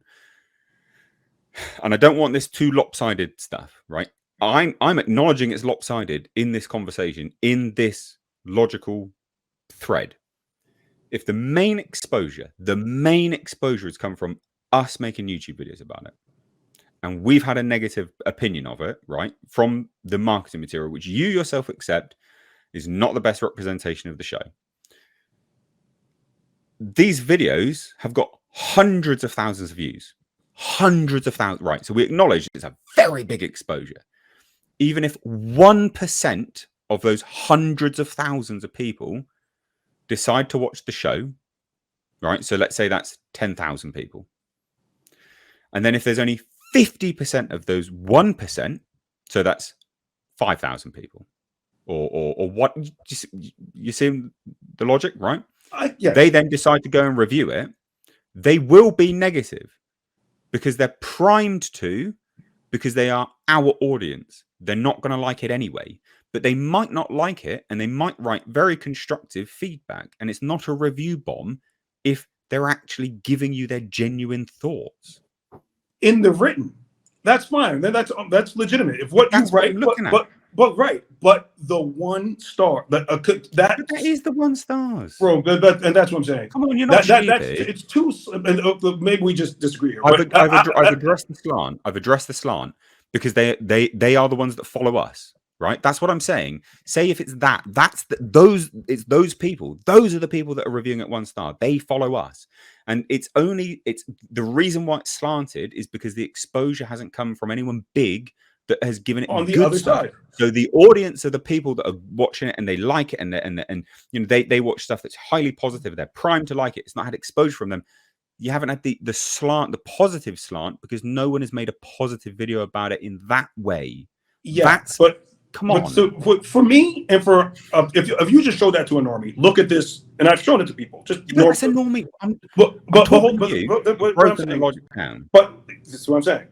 If you had some variation, okay, They're all ones, and that's what makes it feel like and look like an attack, because they're all ones. Now I'll say this: I feel like those ones are a vote on the whole fucking culture. In the same way Dylan Mulvaney does their Bud Light can, and everyone the people cracked, right? And this, I feel like this represents that crack. A low budget Canadian young adult show would never be on anyone's radar. Would No, never be on anyone's radar. So this is all in reaction to what people feel is the woke agenda. Once again, da da da da but da you're da da da. but you are right, but you're agreeing with me by not agreeing with me. Because you're saying that it wouldn't be on anyone's radar, but it is. And whose radar was it on? Us. Yes. It was on our radar. So we spoke about it. Our audience, right? They're not, generally speaking, there's some, like, I have a very broad spectrum of people that follow me, right? Very, very broad spectrum. So there will be people amongst them that may like it as a bit of a popcorn flick or a beer flick, right? Something to sort of have a beer to and sort of, oh yeah, whatever, like who cares, whatever this thing is, right? But largely speaking, the people that would be following anyone who made a video about it in this sphere, right? Because there were no big YouTubers that make, largely speaking, very positive videos about that type of genre, right? We can acknowledge that. And so because of that, it is going to have a slant, because the people that are going to go watch it, because that's the majority of the exposure, but that doesn't make it a review bomb. That just means that it's not been put in front of the people that it should have been put in front of. I hear what you're That's why saying, there's and slant. then I mean, if we want to, like I said, that slant, it's super slanted. But here's what I'm saying. That super slant. One, your audience is not, like if you're a Dark Knight fan, no, Robin Hood's not for you. If you, I mean, they're wearing LED masks to do robberies. Like I know, it's like I said, Hood Power Rangers. But so that I feel like that slant, one, for people who wouldn't watch the show anyways, but as No, of course well, they wouldn't. But they no, have. and That's then what it's a slant. exactly, and but then But as their I'm saying criticism is is still this valid. is It's not a review well, bomb. that's fine. That all No, those it's one not. stars, I like I said, bro. It's just all those one stars make this look like, yo, that looks like an attack. Now, I feel part of that is a commentary on the larger thing. I know I'm repeating myself now, but this is where I come in when I'm looking at what's going on here, right? Because we're at this reactive space, and which I find my frustration beyond, like, we got this, we don't beat this. My frustration and what I wish to see happen, I'm hoping that it does, that what you guys are capable of doing can actually help save this thing. Like the creator, why was John David Washington not on your shows? Why was the director not on your show? Why were these guys? Well, we know why, because That's because they painted so because they many. won't, but they won't be. They're inaccessible, right? So let me address that. Creed is a wonderful film. I really liked it. I thought it was fantastic. I'm disappointed that it didn't get as much exposure at the box office that I feel I feel like it should have done, quite frankly, or at least could have done, because for an $80 million movie, it looks like a $300 million movie, because $300 million movies look like fucking trash nowadays. They are garbage. Gareth Edwards did a superb job with The Creator. It's a fantastic film. Really, really good film. Shot all on location, guerrilla shooting with a Sony camera that I could go out and buy. Looks incredible. Right? Looks incredible. Yeah, it's absolutely fantastic, right? But they won't come on shows like this, right? They won't. There are very, because I get asked all the time, why aren't you interviewing this person? Why aren't you interviewing? Because there's very few people that will engage with individuals that offer constructive criticism. This is the problem, because there just isn't, And when I interview people, I always, this is slightly different. We haven't had this isn't really an interview. This is more of a, well, I don't. It's a conversation. It's a conversation. Yeah. But when I aim to interview people, I'm like, look, I need as long as you can give me, and I just want to have a chit chat with you. Having that as a director, very few people are interested. But I did an interview with William Eubank, the guy who directed. He's done a few films, right? He directed Underwater. He did one of the latest Paranormal Activity movie. Great guy, really nice chap. he was very amenable to that, and I was like, look, I'm going to need quite a lot of your time, as long as you'll give me, because I want the conversation to develop naturally. I'll have my main bullet points, but very few people want to do that, and very Well, few people, especially, you get blacklisted. Channels like this get blacklisted, right? I criticized 20th Century Fox for The Predator, right? I had their script before the movie came out, and I said, look, if they do this, if they're not reshooting this, and this movie will fail. And I had cease and desist. I had emails from them, but they fucking reshot it all. It still failed. It's still a big old pile of crap. But the thing is, that's constructive criticism. I'm and a Predator fan. I can't see it's all dark now. yeah, I'm an Alien and Predator fan through and through. That is very constructive criticism. So of you do course. get blacklisted. So these people won't come And I on. agree. Well, there's a few things going on, right? And I have a great Predator story for you. I worked with Joel Silver. But the Hollywood's going to have to make the decisions how they want to reach an audience, because it's impossible to reach an audience now. And the way I look at this community is the same way I look at like an underground hip hop club where you would have seen Eminem for the first time. This is where it's really happening. This is the streets of it all. And look, I love Emergency Awesome. I love with New rock stars, but they're very nice, right? And They are sanitary. Right? and They're very sanitized. yes, I love. Well, they're really sweet guys, and they clearly don't want to get rough and tumble, and that's fine. And they serve their purpose. But we're nerds, and we love this shit, and we argue amongst ourselves. I've had yelling, screaming arguments about The Force Awakens with my friends because that's what we do. This is our sports. So this is, if you're going to have these conversations, right? This is Sports Center.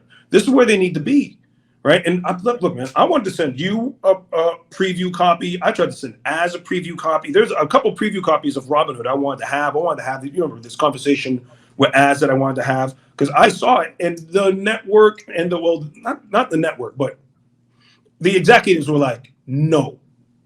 Not even that they watched the channel and made a decision. Oh, they're not in Kent. This corporate cubicle thinking about that's not. So when you do press on a movie, and don't disrespect to the people I've done press with. Again, I love everybody, and they're nice kids. But press is separated down the middle. You've got old media, you've got new media. But legacy media is failing and is dead. Exactly. So you go and do an article with a print newspaper. Who's going to read that? Then you go do some blog. Who's reading that? And then you do some nice YouTube nerd, and you look at their channel and know that a couple hundred views on their thing. What are we doing? And this is and then when you try and shake it up a bit, they're like, which leads into this chaos. You know what the world would have been. Maybe there's an alternate timeline where Az and I have a conversation before Robin Hood comes out. And you know what I'm saying? But in this timeline, this is the craziness we're in. Part of due to they wouldn't let me give him a copy of the show. He's not this, he's not that, he's not from there, he's not media. Yeah. So, you know what I'm saying? But then I accept all of that. But also, how you approached it on the back end of it, very well, no, before, wasn't it? It was before it was released, I'd imagine it kind of started. It was very antagonistic. People, right, listen, that sounded rude, not intentional. People don't want to give you a platform because of how you've come across. I'll explain my stance. I didn't want to give you a platform because I felt, and this is completely transparent, I felt like it would be almost like having a conversation with an NPC, right? You understand that term, non-playable character, right? Mm-hmm. Someone that just parrots nonsense, and it'd just be like talking to. It's a waste of my time, quite frankly, right? I've got other things to do. I'm doing a master's degree. There's plenty of other things I could be doing with my time, and so I didn't want to have a conversation. Master's degree in what? A medical thing. I can't reveal it. Look at Mr. Smarty Pants. Okay. I'm not sure. I was a teacher before this. I'm not stupid. Okay. But it'd be like having a conversation with an NPC. That's what I thought, right? And so I didn't want to give you a platform on that level, but other people wouldn't want to give you a platform because of how antagonistic you've been, right? And how it's appeared. We can all take a step back from ourselves, or should be able to, and have some self-reflection on how we've conducted ourselves. You said yourself, you relate it back to your New Year's being shot. Yeah, you kind of went a bit on the offensive before calming down and having a think. People didn't want to give you a platform because of that, primarily. because they feel like they're dealing with someone that is reactionary. They're butthurt from the reviews, and they're being incredibly reactionary. So there'd be nothing constructive with it. Well, look, in that position, it's the YouTuber that holds all the power. It's not you. It's the YouTuber, because you're asking to go on their platform. That's to be a reason for them to get you on. I get it. What benefit is it otherwise? No, I get it. Of course, I understand that. It's your show, and yeah, we're all in these places. If I was returning, like, I've been called all kinds of things on these shows, like directly me. I'm a this, I'm a that. It's fine. Look, there's a part of this where for a bunch of people, this is just entertainment for them. The Director X versus. Look, put my hands up. Like, I called you some names in some of my videos, but that's because I thought you were calling me a bloody racist. I will not be called a racist by anyone. Right, and I wasn't intending. And that's why I wanted to address that first. Right, and that wasn't, of course, and that's not the intention. But again, what I would love to see, what's if I was really to look at this whole thing, if the thing that really hurt me, if hurt me is the word, or bothered me, I just wish that someone would have really said, at least for the clearly racist shit, that's not cool. You know what I'm saying? Like, come on, but that's not cool. Well, and then you're like, can I get it? That's not cool. Why? But like I say, I kind of addressed that in one of my videos, and the thing is, it's just patently obvious it's almost like it doesn't need to be addressed, because in one hand you're going, well, oh, look at all of this super racist stuff, and it's like, but that addresses itself, right? That addresses itself. You don't want to highlight that whilst taking away from what other people have as a constructive critique or a valid criticism of, and well, you sort of misguided your response and jumbled it up, so everyone thought you were calling everyone bloody racist. I get that. I see that. But this is why people didn't bother addressing the racism, because that's the kind of situation you get. People will just go, well, you're only talking about this. It doesn't need to be. People acknowledge that there's racism in the world, right? There's a very small minority of people that don't. It's very, very small. Most people, majority, 99% of people accept that there's racism. It's very clear as day. You're never going to escape that. Rather than addressing that, deal with a constructive critique. Well, like I said, it doesn't take a lot to just say that's not cool. And it does mean something. Look, I remember I'm on a plane and I showed. Are you saying it means something to you or broadly? And me to all of us. There's a whole bunch of people to just say, man, that's not cool. I'm an ally, and it's not enough to be like, I'm not asking for all that. Just even that's not cool would really mean a lot, especially for normies watching all this stuff who just, they're just on their Instagram one day and then my video comes up. It means something, man. Just to say, yo, bro. And then in the bigger picture for the culture, that saying that's not cool could open some doors up. That there's no reason. All these people should be on your shows, because this is how you actually reach an audience. Look at this. Around the world, people are jumping into One Star. Global television, 10 o'clock. You know what I'm saying? Like, at most, if this was not an upside down world, this would be a thumbnail on your streamer. And you'd be like, what's this? It looks like a kid show. Anyways, let me find something I want to watch. You know what I'm saying? Yeah. So that's literally all it would have been. All it would have been. So the reach of the community is massive. Massive. And we're struggling to keep the shit alive. Like, that's why I'm here. That's why I'll tell you something. One of the Star Wars movies came out. I still want to work with Disney, but anyways, I'm watching. This is probably where I found you guys. My son is maybe 8 at the time. He goes, Dad, why do you keep watching videos that say that movie sucks? I'm just every video I can, just bagging on what's happened to this thing we love, So to get just that's not cool on the shit that's not cool. I know it feels like it doesn't need to be said, but it does mean something when it's said, to open the doorways that people will begin to listen. And that, because look, I made Robin Hood with all this stuff in mind. So then to watch it, like, there's a part in Robin Hood where she takes a guy and she spins him and throws him into the trash. And everyone's like, oh, she's too little to do that. No, she's not, because that's judo and jujitsu. You're moving body weight. She's not picking them up. Judo positive gravity force. I Yeah, get that. she takes them, she spins them, and Let that was the me. whole. You know what I'm saying? So, but that is directly from this community and watching this stuff. That's why she's a bit of a fuck up. She's not in there the most perfect. She's a girl. She has like she drops packages and wants to be a rapper and doesn't really want to. So you see these changes, right? So, but looking through it where you're angry at everything, that she's this and she's like you're the slant affects people's view. But a lot of this stuff is coming from, it being part of the community and watching these things and trying to get this stuff into the show where it's not the typical because there was versions where she was a super perfect girl and like, calm down, everybody. This can't be what we're doing, right? But before we run away from it, let me interject on a few things. So you state about the racism that it would be nice if people just acknowledged it as a bit of a right. Well, I counter to that, and I'd say it would be nice if you acknowledged that British people would look at this with a bit of disdain as a result of that, right? I think that's important to acknowledge. You haven't acknowledged that at all. If you're saying, go ahead, finish.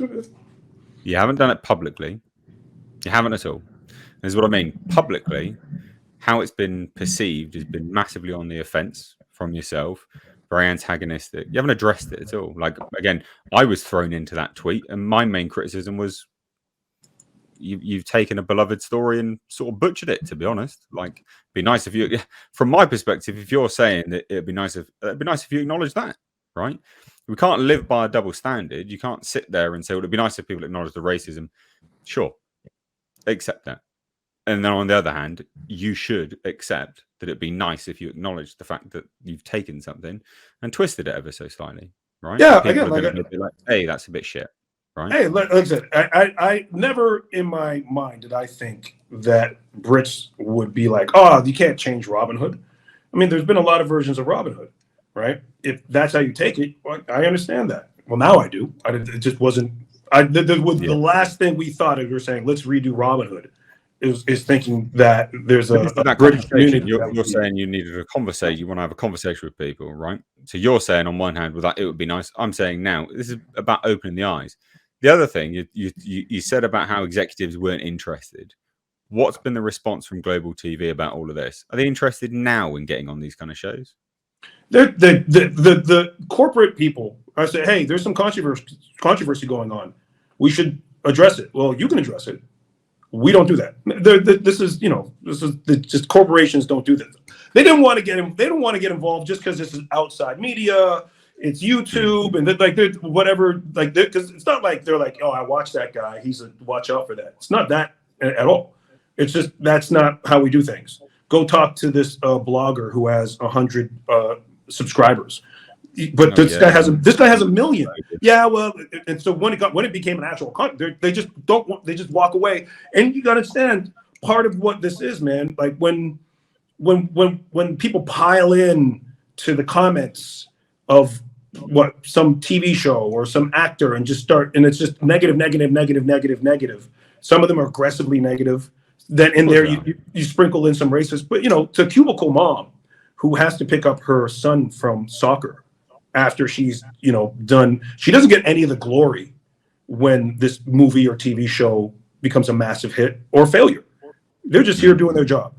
So they what's it? All right, well, whatever. And they're out. That's it. They're gone and moving on to the next thing. You know what I mean? So there's no consideration about what this is. So me, again, being part of it, saying, guys, we want to reach people. This is where I'm sure there's many more creators. I've spoken to other people who said they have big showrunners that they're talking to, but it's a bunch of people who feel they can't come in because also now this community gets painted as like this alt-right conservative blah blah blah blah blah. Like it's that's a very myopic and it's a moronic stance to take. You simply disagree with me. You're an ist. You're a phobe. You're this. You're that. It's absolutely pathetic. It's the most. That is the mentality of a simpleton. I mean, it is, but this is what we got going on. I disagree. There's nothing wrong with being right wing. To throw it out there, there's nothing wrong with being right wing. There are pros and cons of right wing and left wing. I'm a firm centrist. I don't abide by any political party. I'm over here on this. I'll talk to anybody. Like, bro, my organization is really, I'm dealing in gun violence, street violence. I'm trying to tell people to forgive that guy, forgive him for killing your friend. You know what I'm saying? So having someone that has a varying opinion than mine about movies or even politics is way low down on the scale of things. But this is where we are. And then the larger one for a studio, oh, do you want people to know about your movie? What does that do for you to have a movie? People didn't even know the creator came out. I was interested. I didn't know when it came out, because what you did. I know that we did YouTube ads, and then we did this thing at the Super. We did this thing at a football where they were wearing the thing, and they feel great. I get it. I know these. They felt like they nailed it, but that's not. Especially now. Look at my Robin Hood show.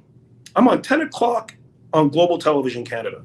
Kids don't even know the channel exists, let alone how do I even reach them, right? And the people who I have reached all don't came to hate watch. So, but this is a real thing with all entertainment. How do you reach an audience? How do you get people? Kids are on Minecraft and they're all no one. There's no central place to go anymore. So to just dismiss, like I said, the streets of nerd culture because those guys, there does nothing for anybody, holds us back. I would love to find a place where the people are listening about story, that they're listening to you guys as a comment as you are. Because if you were on some network doing this, right? If you're on traditional media, well, then everyone wants to hear what Mr. H said, da da da. But because you're on YouTube, they get to ignore you. Because you're on YouTube, and it hurts the larger picture of what we got going on. And then this bubble just kind of talks to itself. Outside of my video, no one really knows what's going on. Like I have to update my friends. It's just kind of this. There's this whole whirlwind happening that's just completely removed from the rest of the world, right? But for the people that make it, I watch these. I watch a lot of you guys just on commentary, thoughts on storytelling. I mean, as much as you want to hate watch Robin Hood, the structure is sound, right? Hey, how come they're not robbing from the rich? They're giving it. Well, they'll get there. She has to go through her journey. She's rejecting the call. Episode 3 just happened, and she's decided this is what we're going to do. Now we're going to enter into the rest of she's entering the second act of it all. You know what I'm saying? So I don't know. This is the thing. Like I've not seen it, so I can't talk to the creative elements. We had a conversation about stereotypes and things, but I can't. I get it. But honestly, it's not worth my time. Like, well, it kind of is, kind of isn't. I know I'm going to heavily dislike it. And if I were to review it, they'd probably get quite a good amount of views, quite frankly, because it would be from a comedic standpoint. It'd be over-exaggerated, very dramatic-based reviews. And I'd probably get, some relatively decent views from it, to be fair. But I equally have better things to do with my time as well. So I just, I can't really address the creative aspect. I just... I understand. I completely, like I said, it's made... for kids. I did a shot in an episode, and we gave the girl a joint to smoke. The executive walked in and said, "Remove the joint."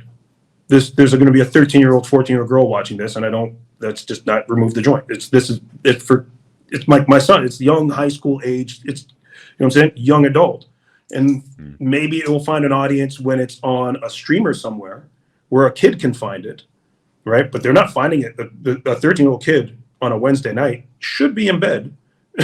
You know what I'm saying? Because there's school tomorrow. So we literally have this show for an audience, and there's no, there's no saying putting on 8 o'clock would have meant anything because they're not watching TV anyways. Period. Their grandparents watch TV. Yeah. So there's a whole discussion about finding audiences. Everything's catching bricks. It's really, really difficult. I feel a big part of saving it is you guys, right? Because you actually reach the actual audience that we're trying to reach. Maybe not. Maybe it'd be a nice light conversation about Robin Hood. It's not exactly. I mean, again, it's not the audience, but at least we're kind of in the zone. Can we switch? Can we switch gears to a little bit, because I feel like as we're wrapping up. Let's get dark here. Yes, as we put down, we'll call a truce. We de-arm for a second. I do want to talk about that work I do about meditation to reduce violence. All right. I have a documentary that I produced. It is on Documentaries Plus. It's called Quiet Minds, Silent Streets. right? A community out here in Toronto, from Malton, little town called Malton. Horrible gun violence, horrible. They had the biggest shooting Canada's ever had, 140 rounds fired. And at that shooting, some kid is just there waiting to get picked up. He gets shot and killed. And from that, there's a class that just, it rocked the entire community. And this teacher saw my TED Talk, and they start to meditate, and really opens them up. So it's a 17-minute documentary about meditation, quiet minds, silent streets, on Documentary Plus. www, you got to put the www, doc plus plus.com/quiet minds. Show it to kids. If you're a teacher, it'd be great to show. I'm like, we're just now getting into, like, we showed a bunch of the principals about showing their kids, correctional facilities. There's a big conversation. If you know police officers, any first responders, anyone who deals with the public and the stress, teachers, social workers, anyone that deals in that, to have this conversation about what this really simple thing you can do that helps reshape your brain. Meditation changes your brain. And you know, I mean, like I said, this is why, as much as we're talking about Robin Hood and put my money where my mouth is, I really feel you guys can reach such a larger audience and can have such a positive impact. Yeah. Well, listen, I'll let you have that plug because it's a good cause. Thank you. Best to let someone know in advance, though, just as an manners. But that is a worthy cause.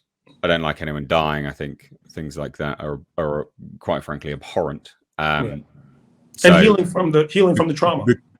Yeah, because it's a good cause, a good cause, should I say? Give me the link and I'll put it in the description box. Thank you, brother. But bloody ass next time. I got listen. Yeah, let's wrap this up. I need to go and put some rice on and have my dinner. At the end of the day, you know, just my take, my closing thoughts on this for you would be, you need to do some more meditation, because you've come across, how you come across online is distinctly different to how you are here, right? There are some things which you've just stonewalled on and said you're not going to accept. I get that. Fine, sure, whatever. But at least you've had a somewhat productive conversation, as opposed to being the NPC I thought you would be, and you've taken some things. I'd like to think you've taken some things on board anyway. I don't want to put words in your mouth. But just don't come across so antagonistic, because there are plenty of people. I didn't want to give you the time of day because that's what I thought it would have been. It was only Midnight's Edge that convinced me to do it. Oh, really? I wasn't going to do it otherwise. So he did it on a stream, or how'd that come about? I was chit-chatting to him after my podcast about it. Wow. So shout out. I love Midnight's Edge. I'm watching too. Shout out Midnight's Edge. Yeah, they're good. They're good people. But they said if anyone's qualified to have a conversation with you about it, it's me, because I'm British and I can actually have a conversation without shouting. Yeah. Yeah. No, look, it's been a good talk, man. I've said, between all the emotions and, you know, fitting things in the tweets and things you think make sense, but they don't, or they come off other ways and all that. There's all that. I would just say a bit more direct. Don't just say incel and then in the same conversation, in the same sentence, you've used a bunch of people's names. Direct it. You know, you're a director. It's in your name, right? Direct your thoughts a bit more appropriately. You know, because even that word incel, racist, right? These words have lost meaning. They've just completely lost meaning. You know, I get called a racist when I go, oh, look, they've, swapped the ethnicity of a character. Just saying that is deemed racist now. It's not. That's a bloody observation, right? It's an observation which everyone can clearly see. But pointing it out is deemed racist. It's nonsense. These words have lost all meaning. You know, and if you're ever going to, it's just important to direct it properly. No, I can take that. I understand that. I mean, look, we live in a very polarized, and beyond even just, this is us talking about nerd stuff. Censoring people has become very real now on much bigger, more serious things. So it's just It's an ugly space. But this is another one. We should be if they refuse to have conversations, that's on them. I'm here to have conversations. I'll talk to anybody about anything, right? Remember, on the flip side of it, it could have been you coming at me with the same kind of some of the aggressiveness that I've seen online. You don't need to. I got no. My stance and opinion is was only from a creative standpoint on the inception of the show, and also the thing is, when people come up, and this is why this is the point I'm trying to make to you. You devalue your own argument when you're aggressive, right? And so you on Twitter look awful, right? And it's not nice to hear. I accept that, and I don't want to get you back up. But you, on how you're conducting yourself on Twitter, it looks awful. Whereas here, having this conversation, not getting your back up, and it being clear, just normal, right? You come across much better. It's the same thing that you're not devaluing your own argument by unnecessary emotion, unnecessary feelings, unnecessary antagonism. I don't have to be antagonistic. No one, you embarrass yourself. Not you, everyone, you, the royal you, everyone embarrasses themselves by being needlessly aggressive. Yeah, I mean, I agree. Trust me, as much as I meditate, I still feel emotion. Can't be the point, right? Yeah. But no, that's the thing. I think it's been a positive conversation for both of us, and for the larger community. How I feel about all of this, right? And what I'd really love to see, man. I'm hoping to see one day these directors and these people should be on your shows promoting, because this is the only way that these words are going to get out. And then hopefully in those conversations and in that feedback, we start getting better programmers. And because it's so easy for someone to say, "Oh, they're this and that," and just ignore what's actually being said. And like, come on, bro. I watch y'all. I know what's being said, and I know what we're dealing with this entertainment. We had a great little moment when they were following source material and putting the things on the screen that used to be on the page, and then we're back into the dark days when oh jeez. But yeah, I'm hoping for better days, and it comes from conversation, talking to people you don't always agree with, and it just this kind of thing. Cool. We'll wrap it up there then.